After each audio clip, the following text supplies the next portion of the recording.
It is the 24th day of August 2022. A very good evening to you and welcome to News Updates right here at TV47. You can always talk to us on our TV47KE on Facebook and Twitter. My name is Stanley Iringita. We start with the first story making headlines this particular evening, and Azimio la Umoja presidential candidate Raila Odinga has asked the Independent Electoral and Boundaries Commission IEBC chairman Chebukati to disqualify himself from overseeing the upcoming Mombasa and Kakamega gubernatorial polls. Speaking in Mombasa while meeting ODM officials and supporters, Odinga said that Chebukati should step aside from executing any duties in the commission for what he termed as unfit to hold office, and instead his deputy Juliana Cherera to lead the commission.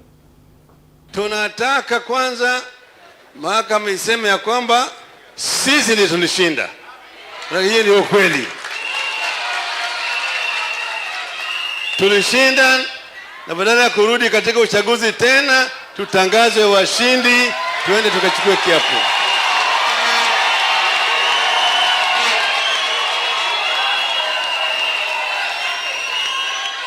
Ati mwingine anajaribu kununua watu, ananunua wabunge, hata wale makandidates ambao walianguka, ati president elect, president shit.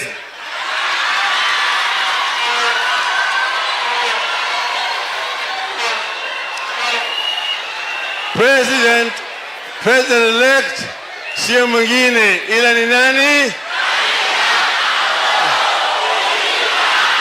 Nani tena? Sawa. Na hiyo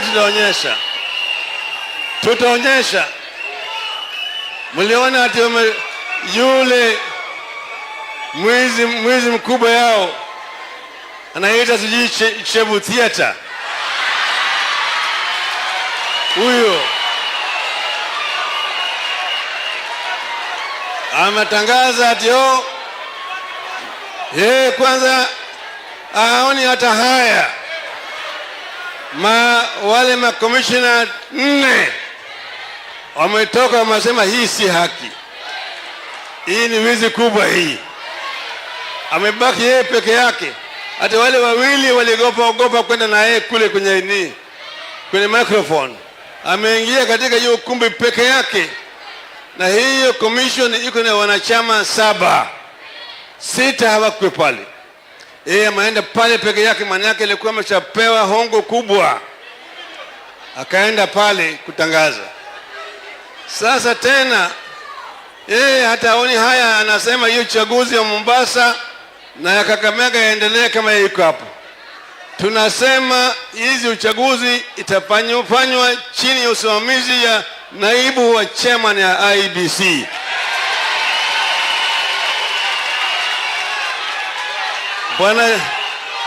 Bwana Chebukati kama mshtakiwa disqualify himself, ajiondoe katika hii uchaguzi ambao unaendelea, awajifanye na wale watu ambaye hawana upendeleo. Tumeelewana vizuri? Sasa mimi natangaza hapa, Bwana Chebukati should disqualify himself from presiding over the elections in Kakamega and Mombasa. Elsewhere, Kimilili Member of Parliament-elect Didmus Barasa has pleaded not guilty after being arraigned over the murder of Brian Olunga, an aide to his opponent NDAPK's Brian Haemba. Barasa will know whether he will be released on bail or not on Wednesday by a Kakamega court. An autopsy done last week revealed that Olunga died of a bullet which struck the right side of his head. Olunga died of profuse bleeding when the bullet got stuck in his head. Barasa has been in custody after he surrendered and was arraigned 10 days ago, after which the court allowed police to hold him for 10 days to allow investigations.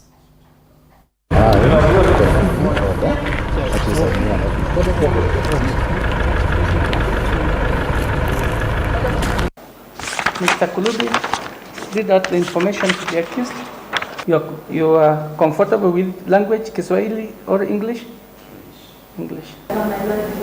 I will consider those submissions and I'll give you a ruling at 3 p.m. today. Is that with me, or there's an agency of government who licenses and regulates use of guns?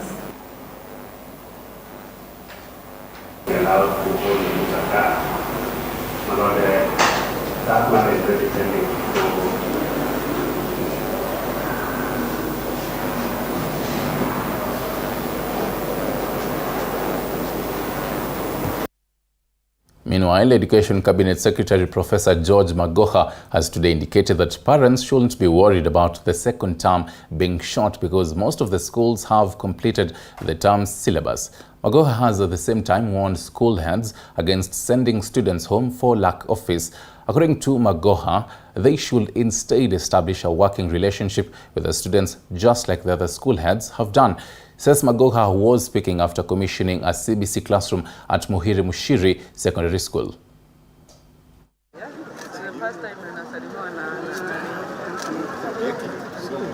Everybody seems to be worried that, oh, we should extend time and what have you.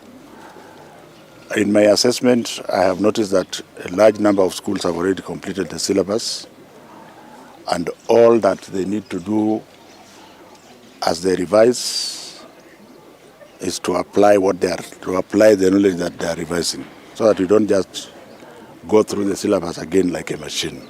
A few teachers who are still sending children home, it really leaves a bitter taste in the mouth. There's a child who has been sent away from school in Nairobi. We looked for the principal the whole of yesterday.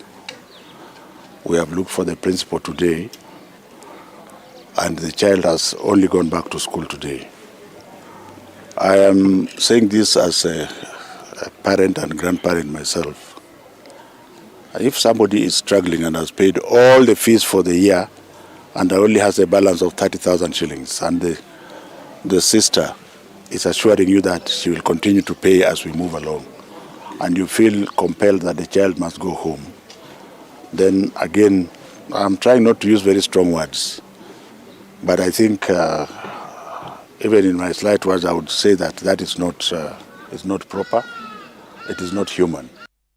And still on the education beat, private schools owners have stated that they are ready for the transition from grade 6 to junior secondary. Speaking at Kerugoya Municipality Junior Secondary, Solomon Munene, a teacher at the institution, indicated that they are still progressing with the recruitment process of CBC teachers. He further assured the ministry they have already met the necessary requirements given by the Ministry of Education. They have, however, expressed challenges in acquiring enough classrooms.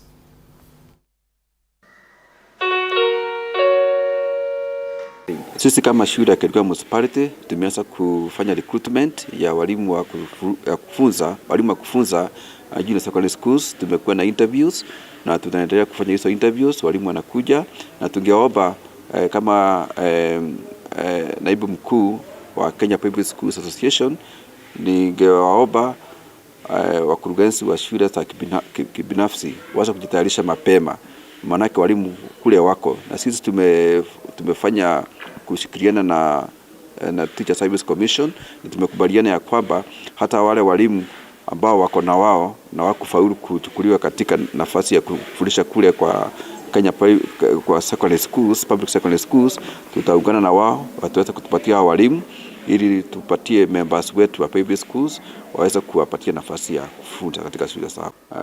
Charges kwanza ni vile nilikuwa nimesema ya kwamba hakuna pesa ya kujenga zile vitu zinahitajika kama madarasa kama science lab, lakini serikali kwa sasa imekubali ya kwamba zile madarasa ya darasa la 8, manake mwaka ujao hatakuwa na darasa ambalo haitumiki, darasa la 8. Tumekubaliana na serikali ya kwamba hizo madarasa kwanza zitatumika katika junior secondary school.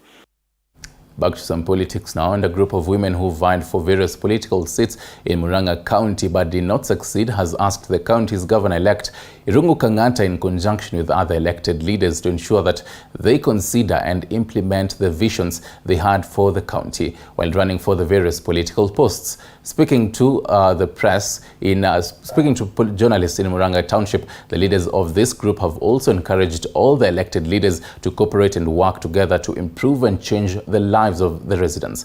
They have also asked the county government to consider them and grant them jobs. Siku hii ya leo tuna furaha kusema kwamba tuko tayari kufanya kazi na gavana wetu Irungu Kang'ata, na ni wakati wetu wa kumwambia kwamba sisi tuko tayari kufanya kazi na yeye. In the previous government, persons with disability were left out in the government, but this time I request our governor, the leaders who are elected, to consider them, to place them in the government, to give them jobs and other opportunities despite being having disability. Mwito wetu leo tunasema ya kwamba tumekuwa na challenges mingi sana. Tunajua ya kwamba kumekuwa na watu ambao wamekuwa wanashikwa, yani wanabakwa wasichana wetu. Hata wengine ni sodomi wavulana wetu na hawawezi wakaongea. Hii yote tukiangalia tunaona ya kwamba inaletwa na kusema ya kwamba hakuna kazi. Mambo na ulevi kwa vijana wetu, the youth, inatokana na kwamba hawana kazi. Tungehimiza ya kwamba wale wote ambao wamechaguliwa katika Murang'a County waungane pamoja, tushikane sisi wote, hata sisi wale ambao kura zetu hazikutosha, ndio tuweze kusaidiana na tuweze kupeleka Murang'a yetu mbele. Right, let's cross over to the corridors of justice. And the Independent Electoral and Boundaries Commission has submitted material used in the August 9th presidential election to the Supreme Court in line with the timelines of the petition. The move is in response to the 9 petitions filed at the Supreme Court seeking to challenge the outcome of the poll. The IEBC says they follow the law to the letter and are optimistic of a favorable outcome from the Supreme Court.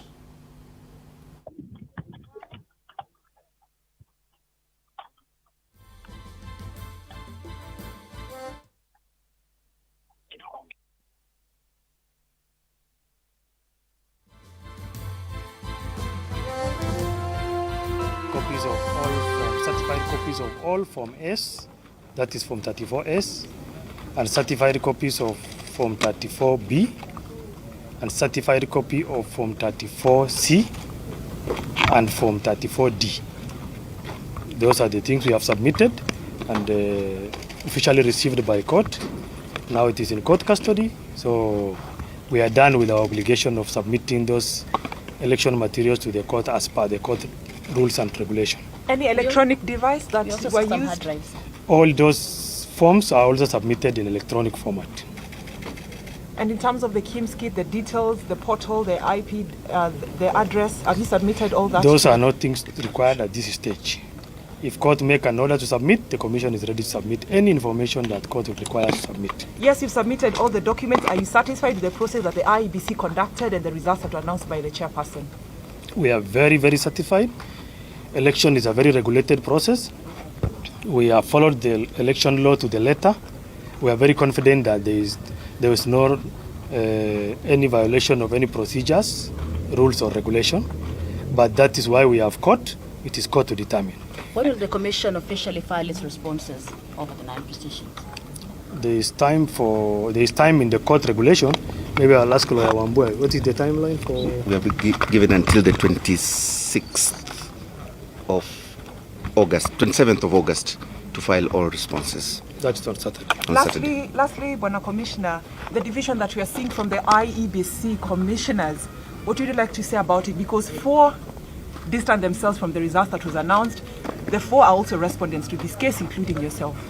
I think now we are here for submission of election material. We'll leave it at that. The other matters we can discuss in another forum.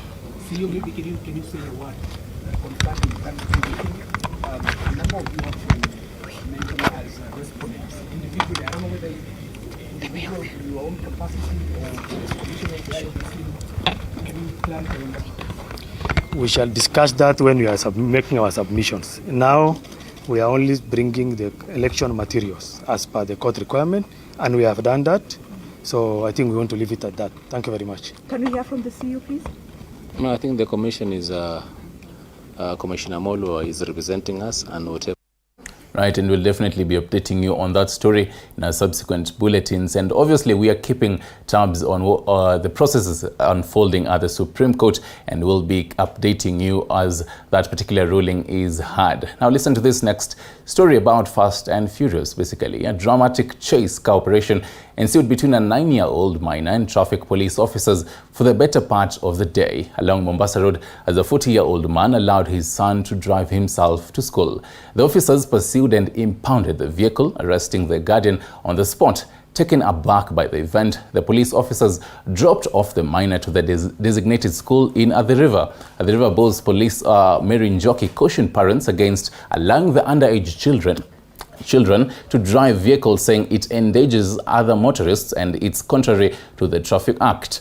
The suspect will be arraigned at Mavoko Law Court in the course of the day.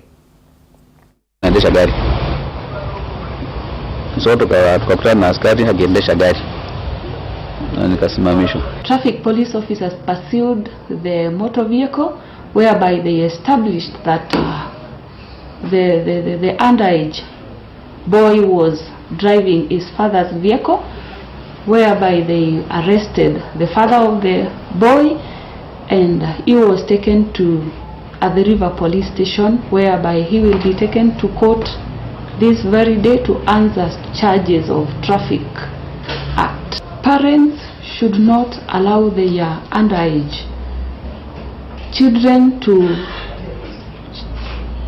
drive vehicles. It is against the law. The law requires that one get a license, and a license is issued to anyone of the age of 18 years and above. To some agriculture matters now, and rice farmers in Nyatike, Migori County anticipate high yields and better livelihood if the national and the county governments can help improve the farming of rice in the semi-arid region of Migori County. The farmers say they can largely improve the yields if the two levels of government pump in enough resources in the Sagama rice scheme. Some farmers say the rice farming managed by the National Irrigation Authority has enabled the youths and even residents who depended on fishing and mining to change their attitude and start rice farming that they feel is better and safe compared to fishing and mining, which they say has caused a lot of accidents.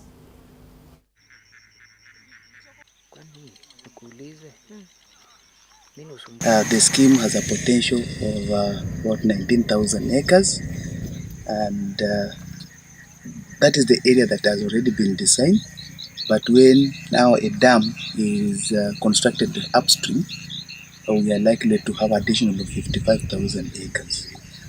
The benefit of rice here is the laborers, at least we are getting something every day. Hata kama ni kidogo, lakini by the end of the day tunapata cha kwenda nayo nyumbani. Challenges here are kama mkulima hapa, saa zingine mambo na maji, mafuriko. Maji na tuseme mvua imenyesha mingi, sasa mafuriko saa zingine naenda na mchele hata kwa nurseries. Nimezaliwa kwa mchele na nikasoma nikapata mchele. So nimejua mchele sana na imenisaidia. Nimesomesha watoto, nimejenga nayo, nimefanya biashara zangu kutokea mchele. Nikitoa mchele hapa nauza, nafungua biashara zangu.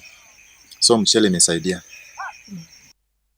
From Migori County, you go to Malindi, and chairman of Hippo Camp, Dominic Kiplagat Kemei, the organization that takes care of hippopotamus population at the River Sabaki estuary, now wants the Environmental Impact Assessment EIA report to be made public to allay fears of pollution that will be detrimental to conservation work.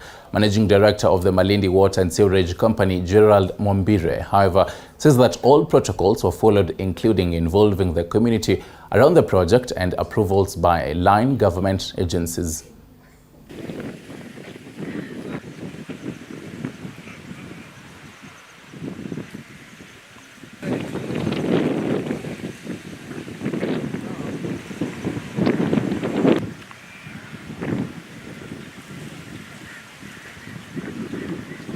Name a license number. And we as the community and the people who are dealing with conservation are concerned because we did not get an impact assessment report, and they are going to construct a sewage plant here. And we are scared that all the residues will be put in the rivers and maybe pollute the rivers here. We are quite worried about it. It is a water sewerage project. As much as they tell us that they are going to try and refine everything, there will be still that one drop that goes into the river, and we don't know how toxic it is. And we would like my partner said, we would like to be involved to understand, and so that we can be able also to plan in the future for that. So before we selected the site in Sabaki, we had a lot of public engagements. I mean, with the people on the ground, we had all the necessary licenses, and we took part of the team to go and see a prototype of that plant in Naivasha. And at the same time, Kakamega Senator Cleophas Malala has hit out at politicians in the county allegedly stealing funds belonging to hospital drugs and using them during campaigns. Malala has accused the sub-county officers for receiving the funds and failing to distribute them to different departments where the money should reach. The gubernatorial hopeful has asked residents of Kakamega to report such cases of corruption, and action will be taken against the officials. Mnavyojua kwamba tuko na uchaguzi tarehe 29 mwezi wa 8, na ningependa kuambia wale wafuasi wetu kwamba tuko tayari, tumejitayarisha vilivyo kwa uchaguzi huo, wasiwe na shaka. Tunahimiza tu watu wetu waende wapige kura. Tuko na mikakati ya kutosha ya kulinda kura yetu. Kuna watu ambao wako na dhana kwamba kura yetu inaweza ibiwa. Ningependa kuambia hakuna kura yetu itaibiwa hata moja.